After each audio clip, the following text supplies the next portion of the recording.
Bonsoir coach. Bonsoir. Ce soir, un premier match dans cette poule haute avec une très courte défaite à Tarbes. Est-ce que vous avez une première réaction sur cette rencontre ? Dommage pour nous, bravo pour eux. Mais quand on commence le match comme ça, c'est quand même difficile. Après de gagner, on fait beaucoup trop d'erreurs. On rentre pas dans le match comme il faut. Et quand on a le match en main à +7 et qu'il y a 2 fautes à donner, qu'on ne les fait pas et que on fait des erreurs en plus sur les shooters, qu'on les laisse, ça pardonne pas. Ils étaient d'une adresse quand même assez insolente en première mi-temps. Ça s'est calmé un peu en deuxième, mais ils ont mis les tirs qu'il fallait. Donc voilà, c'est un premier match. On parlait de ce début de match. Comment vous expliquez ce début de rencontre ? Peut-être un manque de rythme après la trêve, le long déplacement ? Vous avez une explication ou pas du tout ? Il y a plein d'explications, mais on saura jamais. On est capable à l'extérieur de commencer les matchs comme ça. Il n'y a pas de vérité. À un moment, on est aussi rentré dans une spirale négative parce que on n'arrivait pas à scorer. On construisait les tirs, on les mettait absolument pas. Alors au tout début, on n'avait aucun tir, mais au bout d'un moment, on avait des tirs ouverts et même dans la raquette tout seul, on ratait. Donc ouais, je pense qu'il y a eu un peu de doute. On n'a pas pris le match de la bonne manière, dans l'état d'esprit, dans la niaque. On est revenu avec un autre visage en deuxième mi-temps, mais voilà, c'était un peu trop tard. Justement, pour revenir sur cette deuxième mi-temps, effectivement, un bien meilleur début pour vous. Vous revenez petit à petit, vous comblez votre retard. Vous prenez même l'avantage, vous revenez à +7 de mémoire. Et derrière, vous n'avez pas su maîtriser cette fin de rencontre. Qu'est-ce que c'est ? Non, c'est ce que j'ai dit avant, c'est 70-77. Il y a 2 fautes à donner. On laisse 2 tirs à 3 points. Ce sont des shooters à 3 points, on le sait pertinemment. On avait demandé... on avait une consigne bien précise et puis voilà, par moment on se laisse un peu embarquer par les émotions au lieu de vraiment rester dans ce qu'on veut et on a peur du tir à 2 points dans la raquette tout seul. Donc on veut un peu trop aider et derrière les shooters sont ouverts et eux ils mettent. 3 points et 2 points, c'est pas la même chose. Sur la suite, c'était seulement le premier match de cette poule haute.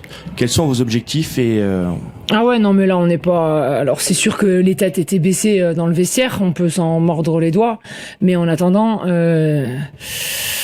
Voilà, on aurait dû prendre le match d'une autre manière dès le départ. Maintenant, l'objectif, il reste toujours le même. C'est très long, c'est très très long jusqu'à la fin.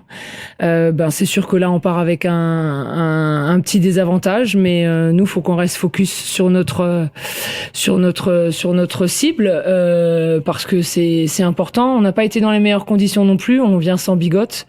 Momar Ndoye s'est pas entraîné de la semaine. Mangin revient, donc il y a tout ça à mettre en place et on sera prêt. Maintenant, on verra comment ça va se passer. En tout cas, on est encore dans les clous, donc on baisse pas du tout la tête. Merci pour votre réaction et une très bonne fin de saison à vous. Merci à vous aussi. Bonsoir Stéphane.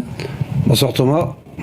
Ce soir, une victoire sur le plus petit des écarts pour lancer cette poule haute. Est-ce que tu as une première réaction à cette rencontre ? Oui, il y a 2 matchs dans le match, on va dire. Il y a une première mi-temps qui est très aboutie. Et une deuxième mi-temps où on perd énormément de rythme. Est-ce qu'on a voulu gérer ? Est-ce qu'on a voulu être scientifique dans ce qu'on voulait faire ? On en a oublié de bouger la balle. On a posé le ballon un peu trop au sol. Et voilà, ça nous a fait perdre du rythme. Donc à l'arrivée, c'était logiquement que le Havre est revenu parce qu'ils ont retrouvé de l'adresse à ce moment-là. Donc voilà, c'est... Après, voilà, félicitations aux gars qui sont allés chercher cette victoire avec le public.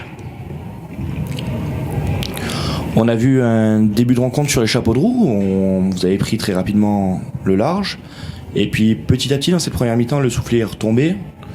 L'équipe du Havre est revenue petit à petit. Ils ont fait un très bon début de deuxième mi-temps. Qu'est-ce qui... Oui, ils sont pas revenus petit à petit. On a fait un très bon début, on était à 12-2, à la mi-temps il y a 49-34. Donc ils sont pas trop revenus déjà en première mi-temps. Ils sont revenus au troisième quart-temps. Je pense qu'on est responsable aussi de pas mal de choses à ce moment-là. Donc voilà, ils ont su en profiter, mais je pense que on a oublié certaines valeurs et certains fondamentaux qui font notre force habituellement. L'équipe du Havre a semblé prendre l'avantage avec un écart de plus 7 à quelques minutes de la fin. Et vous avez su revenir avec notamment 2 tirs à 3 points, très importants. Et au final, dans ce mano à mano, ce coup d'à coup très serré sur la fin, réussir à arracher la victoire. Après, on dira ce qu'on veut, on gagne sans lui, mais Moqueta, qui est quand même notre meilleur rebondeur, nous manque énormément aujourd'hui. Ils prennent 20 rebonds offensifs. Alors je suis un peu responsable de certains rebonds parce que on a voulu les mettre à l'arrêt et je pense que ça n'a pas que mal fonctionné sur une zone 3-2 parce que physiquement on commençait à souffrir, parce que aussi nos intérieurs ont été très vite sifflés.